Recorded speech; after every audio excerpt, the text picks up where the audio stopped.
He didn't raise his voice. He didn't lift a hand. He just stepped into the corridor, one pace forward, and the entire delegation froze.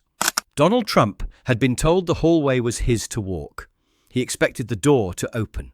And when the guard didn't move, he leaned in and said the line that echoed off the castle walls, "Follow my orders." But the guard didn't blink, didn't flinch, didn't shift a single inch. Instead, he gave a calm, steady answer. The kind that stops even a former president in his tracks. "Sir, I follow the Queen's." Now, before we tell you why he said it, what was behind that locked door, and how this quiet moment became the most tense standoff Windsor has seen in years, drop a comment telling us where in the world you're watching from. Tap that subscribe button and turn on the bell and stay right here. Because what happened next proved exactly who the Royal Guard truly serves. The sky over Windsor held the kind of pale, washed-out light that made the castle stones look colder than they were. A thin layer of grey cloud softened the grounds, muting footsteps and dulling the shine of the gravel paths. Most days, the castle breathed with tourists, schoolchildren, and guided lines of visitors trailing behind umbrellas. But not today. Today, the public gates were closed, the inner wards partially sealed, and the atmosphere carried a hush normally reserved for funerals or state vigils. Inside the castle's eastern wing, Sergeant Rowan Thorne stood beside a heavy oak door marked only by a brass cipher. No signage, no visitor plaque, just a seal every guard knew by heart: Crown Private. Rowan's boots were polished, his scarlet tunic perfectly pressed, his cuffs unmoving as he stood at exact attention, 16 years of service distilled into a single posture. At 42, he was one of the senior ceremonial guards in active rotation, his Afghanistan service long behind him, but never quite gone. His face had that calm, unreactive neutrality trained into guards since the reign of George III, the ability to stand, breathe, watch and remember. His assignment today was simple in wording, difficult in practice. Entrance sentinel for the East State Passage. It was a narrow corridor leading to the Queen's private working suite, an area few had seen, and fewer still were allowed to approach. Access required written clearance, time-stamped by the private office. No exceptions, not for dignitaries, not for staff, not for visiting heads of state. Rowan reviewed the day's printed clearance sheet once more. Nothing unusual, no alterations, and certainly no authorization for the early diplomatic walkthrough scheduled later. But one remark caught his eye. A faint pencil note in the margin, written by an aide, whose handwriting he recognized instantly. Schedule adjusted. Confirm before shift. He hadn't received confirmation. The castle felt unsettled, quiet in the wrong way, as if something was approaching that didn't quite belong. Rowan folded the sheet and slipped it back inside his tunic. Whatever came through this hallway today, he would follow one rule. The only rule that mattered here, the Queen's orders, nothing else. The first sign that the schedule had slipped came not from the castle staff, but from the sound of hurried footsteps, sharper, faster, and far more purposeful than those of Windsor's usual aides.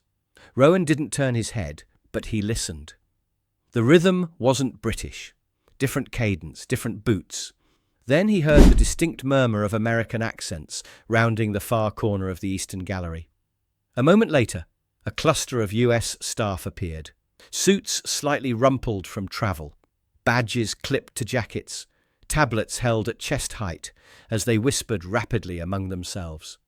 They moved with the confidence of people used to their principal being accommodated, and the impatience of people who hadn't yet understood that Windsor Castle was not a place where normal rules bent. One of the men, a communications director by the look of his earpiece, strode ahead and stopped squarely in front of Rowan. "Afternoon," he said briskly. "We're here for the prearranged access to the viewing corridor." Rowan remained still. "Sir, there is no scheduled access to this passage." The man frowned, holding out his tablet. "We received confirmation this morning. He wants to start here. Historical items, something about personal artifacts. It's all in the clearance." Rowan didn't glance at the screen.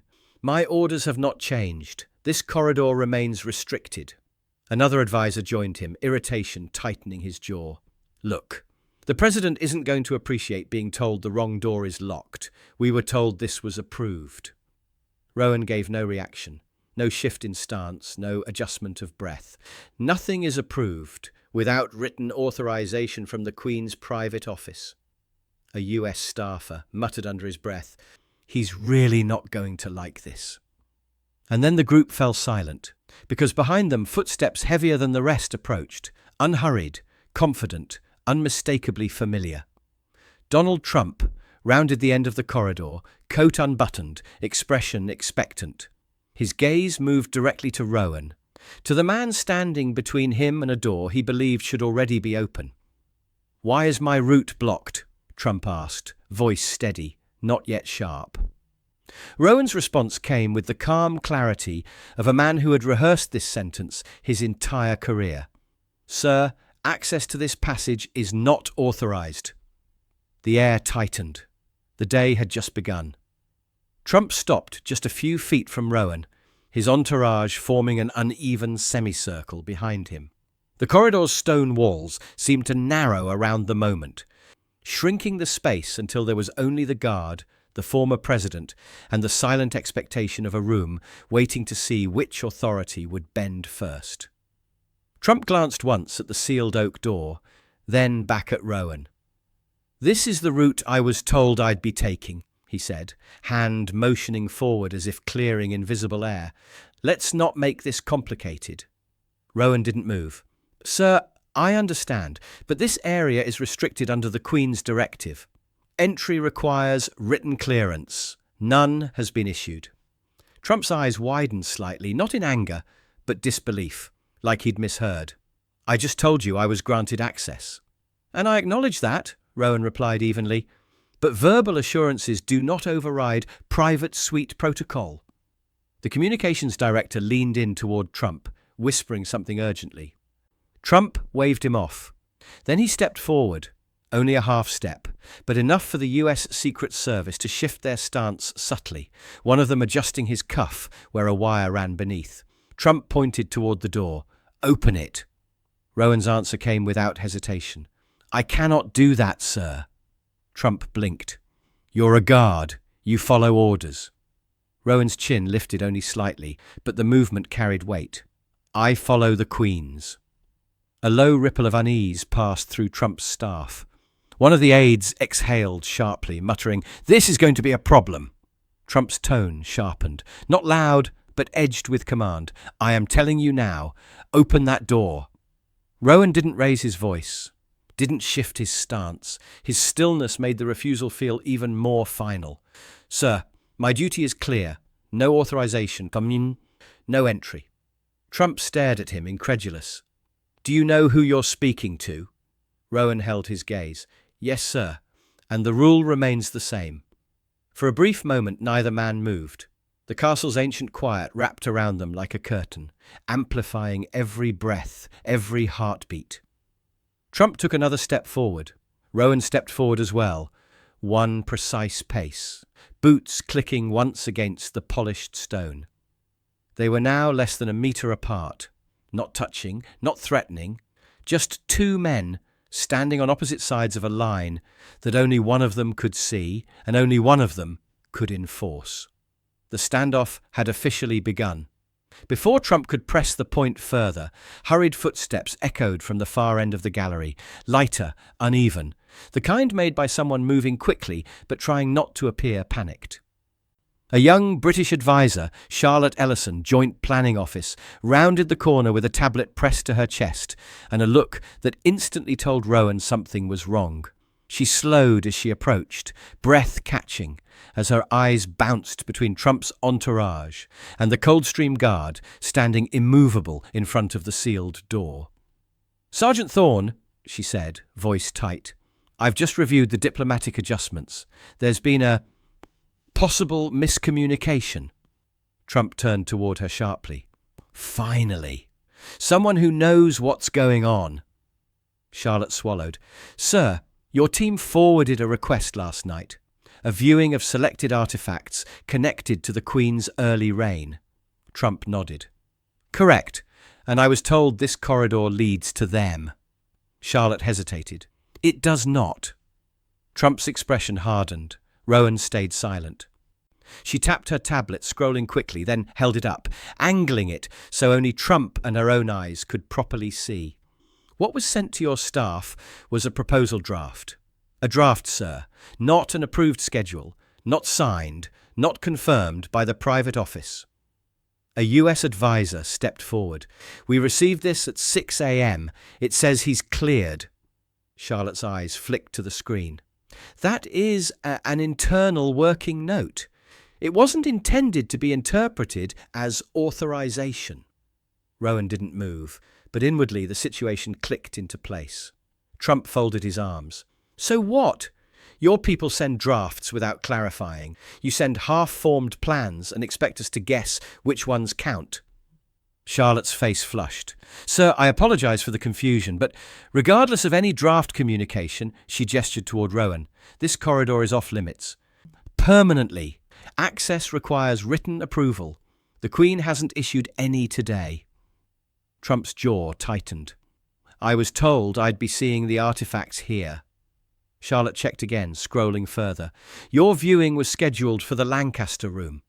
A different set of items, not here, not this corridor. His advisors murmured to each other, clearly seeing the cracks in their assumption. So this, Trump said, motioning at the sealed door, was never part of the plan. Charlotte shook her head. Not for today, sir. The air shifted, just slightly. A misunderstanding, yes, but one that didn't change the reality. Rowan had been right to stand firm. And Trump wasn't used to being told no, especially not in a hallway this quiet, this old, and by a man who refused to look away. For a moment the hallway settled into an uneasy quiet. Charlotte stepped back, letting the information land where it needed to. Trump's advisors exchanged looks, irritated, embarrassed, scrambling internally to decide who had misread what. But Trump himself didn't retreat. He glanced at the sealed oak door once more, then at Rowan, and the shift in his expression was subtle but unmistakable. He had decided the situation was now a matter of principle. Well, Trump said, adjusting his coat, I'm here now. And since we're already in the right wing of the building, I'll look for myself. It'll take 2 minutes. Charlotte began to speak. Sir, I must insist. But Trump was already stepping past her, angling his body toward the rope barrier Rowan was guarding. Rowan's boot moved. One single, deliberate step forward. The sound was soft, just a click of leather on polished stone, but it echoed like a gavel strike in the confined corridor. Trump stopped mid-stride, caught off guard by the proximity. Rowan's presence filled the narrow space with quiet authority, red tunic, vivid against the muted stone walls. Trump's brows lifted. Are you seriously stepping in front of me? Rowan answered without hesitation. Yes, sir, until proper authorization is presented. Trump leaned slightly, testing whether he could slip past with a pivot. Rowan mirrored the movement exactly, precise, controlled, blocking the angle without appearing aggressive. The US Secret Service noticed the shift immediately. 2 of them adjusted their stance, widening slightly to ensure safety without ever breaching British jurisdiction. Their faces remained blank, but their posture said enough. If this escalates, it won't escalate far. Trump looked Rowan up and down. Do you realize I outrank half the people in this building? Rowan's reply was calm, almost gentle. Not in this corridor, sir. A faint, involuntary laugh escaped from one of Trump's younger staffers, quickly smothered when Trump turned his head sharply. Trump stepped forward again, this time more assertively. Rowan closed the distance immediately, boots planting, with the precision of a man who had stood between royals and danger his entire adult life. He didn't touch Trump, didn't raise a hand, didn't stiffen his shoulders. He simply made it physically impossible to proceed. Trump stared at him, breathing slightly heavier now, the frustration rising like heat. You're really going to block me? Rowan didn't blink. Until the Queen says otherwise, sir. Yes. The tension in the corridor crystallized into something colder, tighter. This was no longer a misunderstanding. It was a line drawn, and neither man seemed ready to step back from it. The air in the corridor had shifted into something taut enough to feel. Trump's advisers regrouped behind him, exchanging quick glances, the kind spoken in silent calculation. How do we get him through without causing an incident? A senior adviser, grey suit, American flag pin, the worn confidence of a man who had soothed 1,000 diplomatic tempers, stepped forward and adopted a smoother tone. Sergeant, perhaps we can find a compromise. This is a simple courtesy viewing. The Queen would not object. Rowan's voice stayed level. The Queen objects to anything not documented. The adviser blinked, not expecting the response to carry such finality. Another aide, a tall man with a binder tucked under his arm, jumped in. Look, we brought the President here as a gesture of goodwill. These artifacts, wherever they are, relate to the early reign, correct? Why complicate this? Let him take a brief look. 30 seconds. Rowan didn't shift. Location does not matter. Clearance does. Charlotte, still holding her tablet, added quietly, "The Lancaster room is prepared. That viewing is authorized." Trump didn't look at her. His eyes remained locked on Rowan, irritation sharpening his features. Then, from the opposite end of the corridor, another figure appeared, British this time. Under Secretary Malcolm Merton, the senior coordination liaison for today's visit. A man with decades of experience, smoothing cracks before they became political fractures. He approached with a diplomat's half-smile that never quite reached his eyes. "Mr. President," Merton said warmly, "I understand there has been a small misalignment in the plans. Allow me to clarify." Trump cut him off with a curt gesture. "I was told this corridor holds a set of personal items. I want to see them." Merton's expression tightened, just barely. "With respect, sir, this corridor is the Queen's private working suite. It falls under a security category that cannot be altered without her written consent." "Then get it," Trump said, as if stating the obvious. Merton inhaled slowly. "Her Majesty is not on site at the moment." The words settled heavily. Trump blinked once. "She's not here?" "No, sir," Merton replied. "And no staff member is authorized to substitute her signature for private suite access." Charlotte lowered her eyes. Trump's advisers looked at the floor. The Secret Service remained still. Rowan stood like an anchor in a storm, not defiant, not superior, simply unshakably certain. The message was now unmistakable. No aide could reinterpret the rule, no diplomat could soften it, and no visitor could bend it. The only authorization that mattered belonged to someone who wasn't even in the building. For a long, stretched second, no one spoke. The corridor seemed to shrink around them, old stone pulling inward as though the castle itself was listening. Trump's jaw flexed once, a small tick of frustration, before he took a deliberate step toward the rope line again. "I'll look quickly," he said, voice low, clipped. 2 minutes. Nobody needs to know." He shifted his weight forward. Rowan moved instantly. One clean step, boots aligned, shoulders squared. He cut off the angle like a door swinging silently shut. Trump stopped, eyes narrowing. "Are you really doing this again?" Rowan met his gaze evenly. "Yes, sir." "You understand I'm not a tourist. I'm not some random visitor walking in off the street." "Understood, sir." "Then step aside." "I cannot." The words were spoken without heat, just truth, simple and immovable. That made them land even harder. The Secret Service reacted subtly, their training turning instinct into choreography. One agent adjusted his stance to Trump's left. Another drifted half a pace back to cover the rear. Not confrontational, not aggressive, but ready, should the situation change from protocol to something else entirely. Trump's voice lowered another octave. "You think you get to decide where I go?" "No, sir," Rowan replied. "Protocol does. You're stopping me over a technicality. Rowan's expression didn't shift. A technicality is still law. Trump exhaled sharply, a sound caught somewhere between disbelief and irritation. He turned toward his advisers, as if expecting one of them to intervene, to fix this, to say the words that would make a British guard step aside. But his team stood silent. They weren't in Washington. They weren't in an American institution, and none of them outranked Windsor Castle. Trump faced Rowan again, stepping close enough that the space between them could have been covered by a palm. "I'm telling you to let me through." Rowan didn't blink. "Sir, your instructions do not override the Queen's."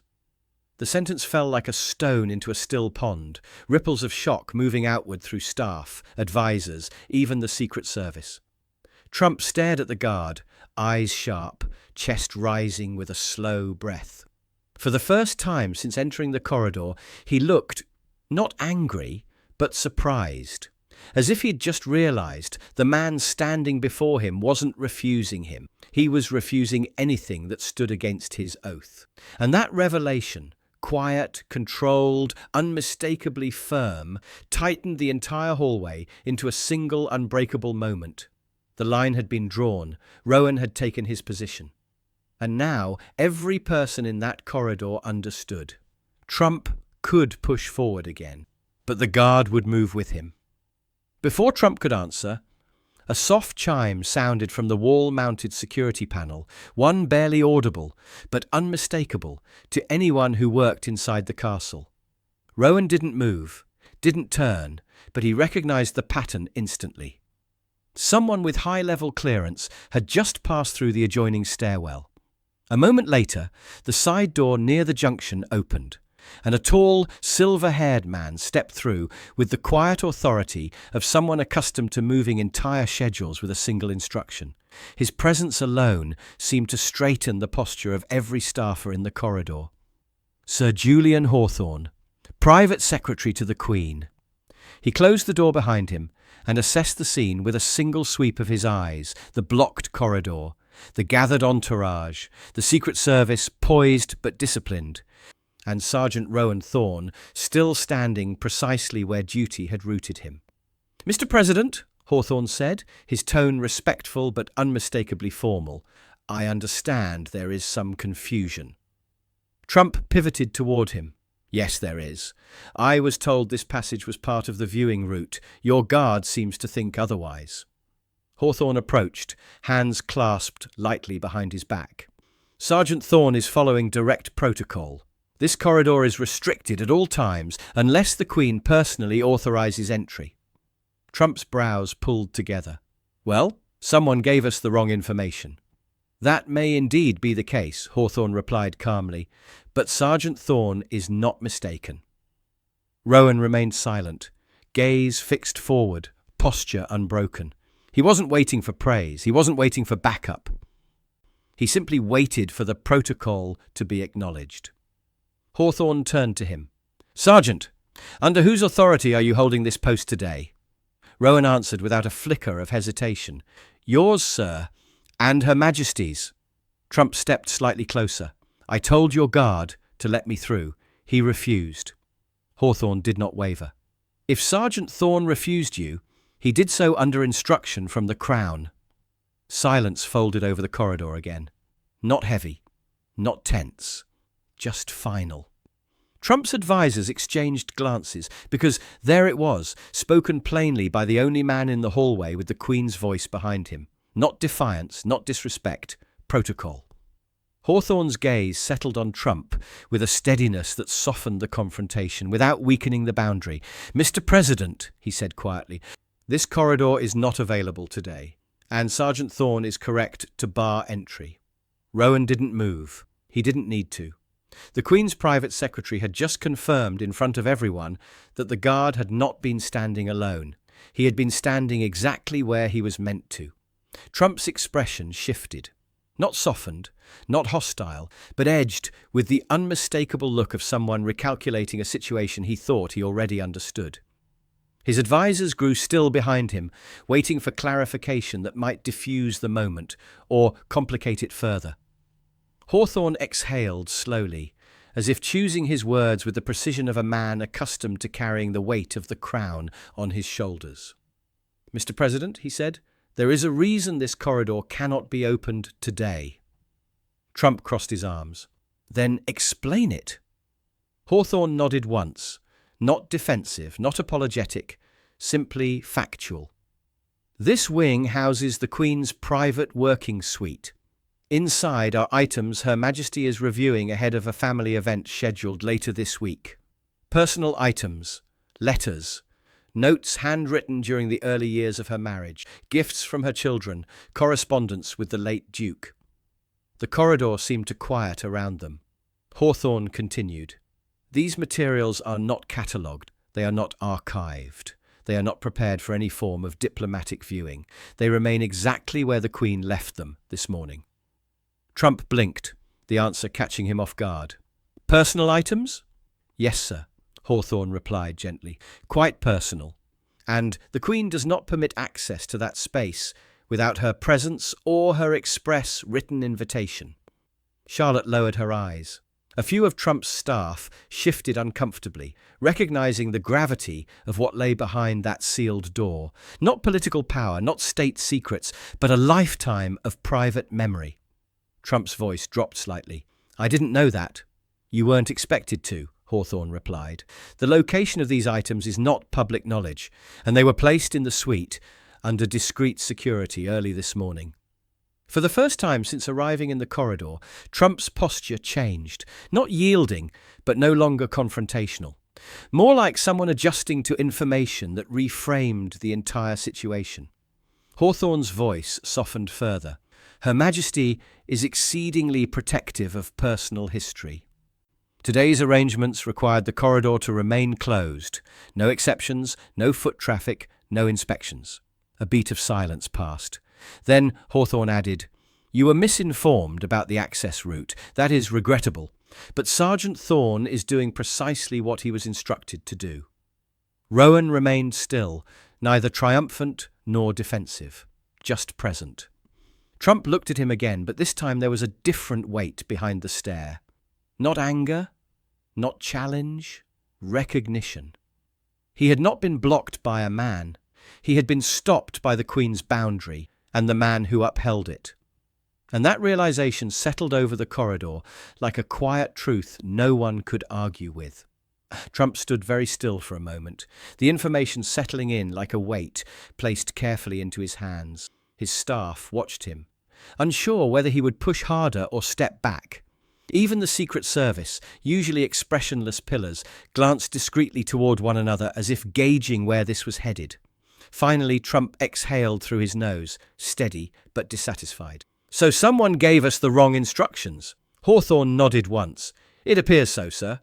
"And these items," Trump gestured toward the sealed corridor, "they're personal enough that even a diplomatic guest can't step inside?" "That is correct," Hawthorne said. "Her Majesty views that suite as an extension of her private residence. Access is never assumed. It must always be granted." Trump tightened his jaw. "I was led to believe this part of the building was part of the tour." "Only the Lancaster room was approved," Hawthorne clarified. "This corridor never was." Trump's tone sharpened. "Well, then that needs to be fixed." Hawthorne's posture didn't shift, but his next words carried the softness of an unbreakable rule. "Sir, the Queen's private boundaries are not adjusted for convenience." Trump held his gaze for several seconds, searching for any sign of flexibility. There was none. He looked back at Rowan, still standing in the exact position he had held since the moment Trump first approached. No tension, no fear, no ego. Just the quiet certainty of a man who understood the structure he served. Trump took a single step forward, more out of habit than intent. Rowan mirrored him instantly. It was subtle, calm, controlled, but the message was unmistakable. The line had not moved, and it would not. Trump's brows lifted. "You're really going to keep blocking me?" Rowan didn't break eye contact. "Until Her Majesty authorises entry," Hawthorne added, voice level, "and that authorization will not be issued today." A long silence followed. Trump's advisors shifted awkwardly.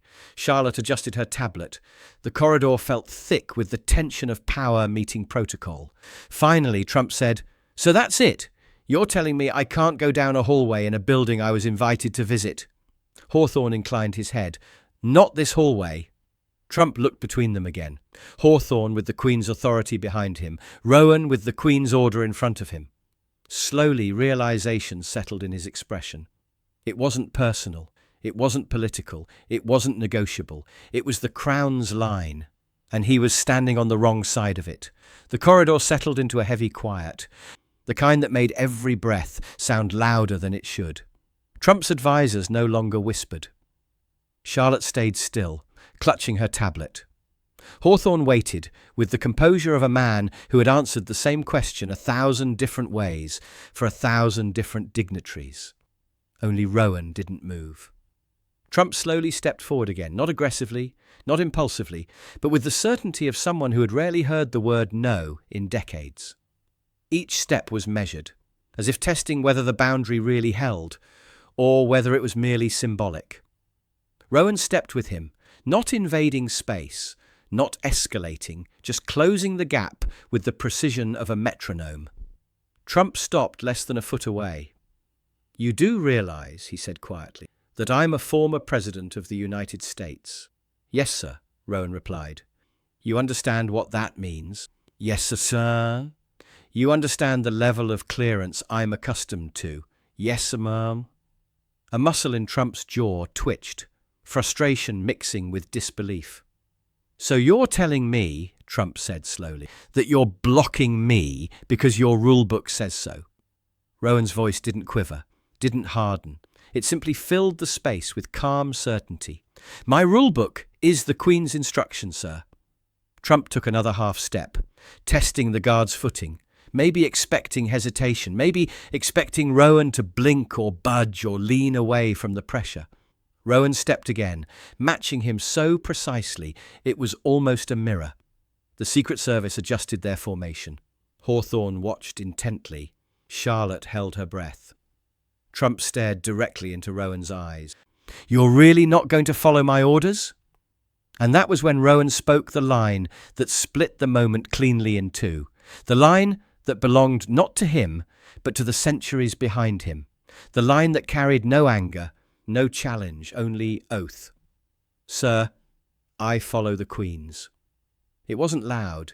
It didn't need to be. It echoed anyway, rolling down the stone hall, settling into the chest of every person standing there, breaking the air like a truth revealed, not spoken. Trump didn't move. For the first time, his posture softened, not in defeat, but in the quiet realization that the man in front of him wasn't refusing him. He was honoring someone else. A few seconds passed. Long, slow, heavy. Then Trump stepped back. Only an inch, but enough. Rowan didn't move forward this time. The test was over. The tension that had tightened the corridor finally began to ease. Not suddenly, not dramatically, but like a drawn bowstring slowly released.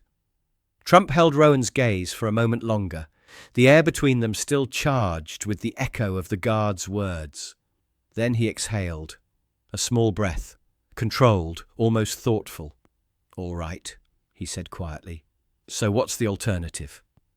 It wasn't surrender. It wasn't agreement. It was something far more practical.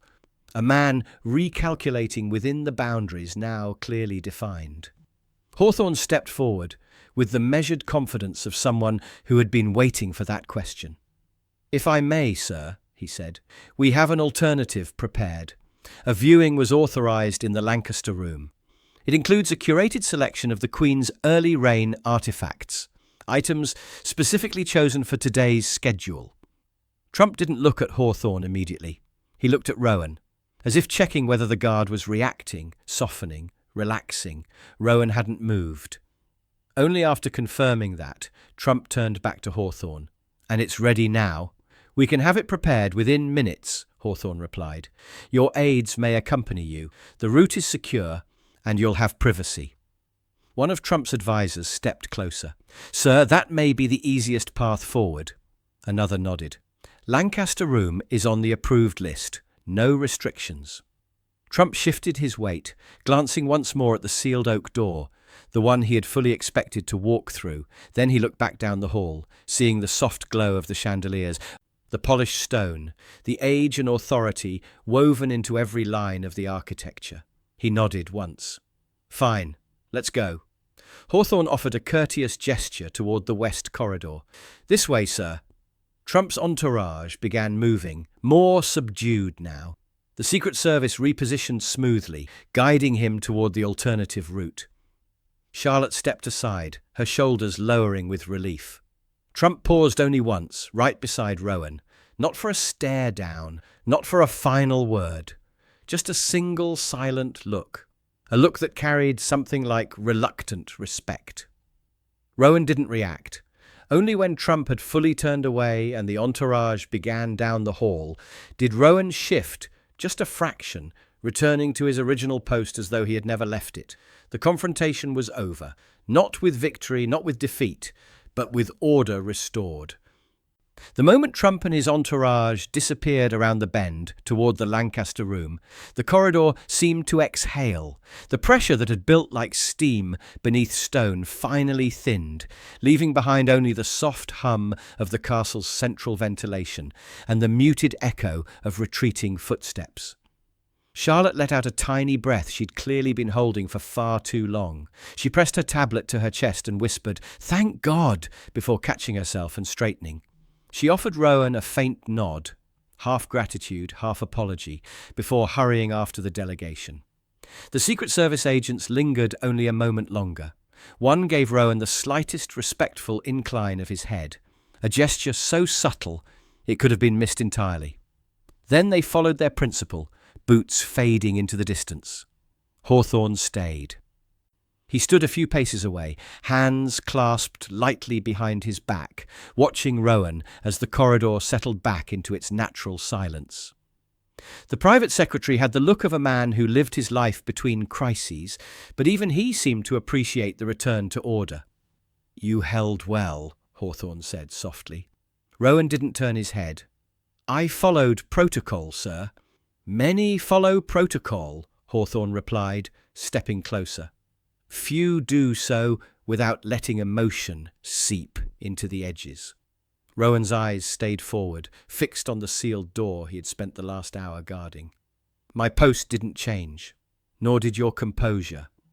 Hawthorne allowed a thin, approving smile. "You made it clear without raising your voice, without rising to pressure, and without stepping outside your authority." "It wasn't personal," Monsieur Rowan said. Hawthorne nodded. "That's precisely why it worked." The corridor grew quiet again, its natural state.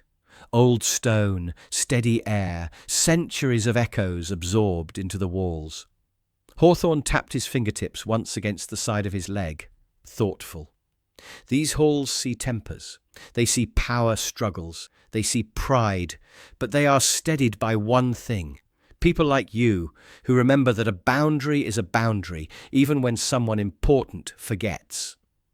Rowan didn't respond. He didn't need to. Hawthorne gave a final nod and turned away, leaving Rowan alone with the silence that fit him better than applause ever could. Duty had held. The corridor was whole again. Evening light had begun to slip through the narrow leaded windows by the time Rowan's shift neared its end. The castle had returned to its usual rhythm, measured footsteps, murmured instructions, the distant clatter of service trolleys echoing through stone.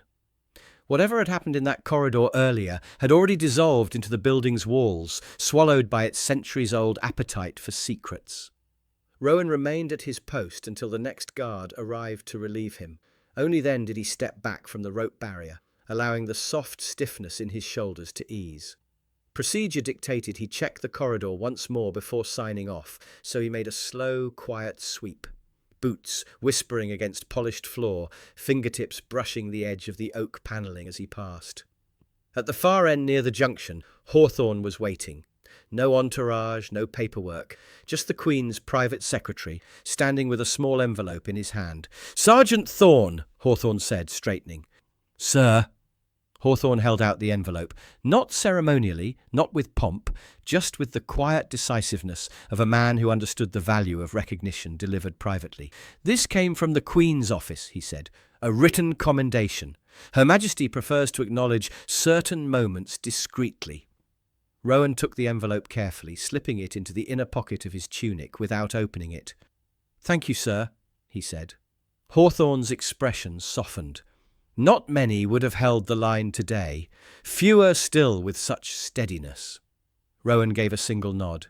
It was the duty assigned, and well executed. With that, Hawthorne turned, disappearing down the passage as quietly as he had arrived. Rowan stood for a moment longer in the empty hallway, listening as the echoes faded. Then he walked on, leaving the corridor behind just as silent as he had found it.